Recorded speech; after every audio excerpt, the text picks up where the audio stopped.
ඇඩිලේඩ්හි වේග සීමා වෙනස් වීම රියදුරන්ට ගැටලුවක් වේ.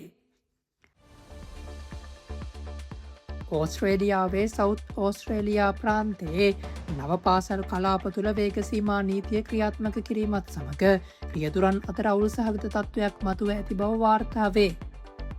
විශේෂයෙන් ඇඩිලේඩ් නගරයේ මාර්ග කිහිපයක කෙටිදුරක් තුළ වේගසීමාව හයවතාවක් පෑට කිලෝමීටර් 60 සිට පෑට කිලෝමීටර් 40 දක්වා අඩුවීමත් නැවත 60 40 60 50 ලෙස වෙනස්වීම් සිදුවීමත් හේතුවෙන් රියදුරන්ට මෙම නීතිය නිවැරදිව අනුගමනය කිරීම දුෂ්කර වී ඇති බව සඳහන්ය. මෙම නව නීතිය පාසල් පවතින දිනවල පමණක් ක්‍රියාත්මක වන අතර සාමාන්‍යයෙන් උදෑසන 8 සිට 9 දක්වා සහ සවස 2 සිට 4 දක්වා බල පැවැත්වේ. ඒ අනුව රියදුරන් හිම කාල සීමාව පිළිබඳ අවධානයෙන් කටයුතු කිරීමත් අවශ්‍ය කරුණක් වී තිබේ. එහෙත් බොහෝ ප්‍රදේශවල දිරිසෙන අනතුරු වැඟවීම් සංඥා නොමැතිව සාමාන්‍ය සංඥා පෝරු පමණක් පවතින බවත් එය මෙම ගැටුව තවත් උග්‍ර කර ඇති බවත් වාර්තාවෙයි.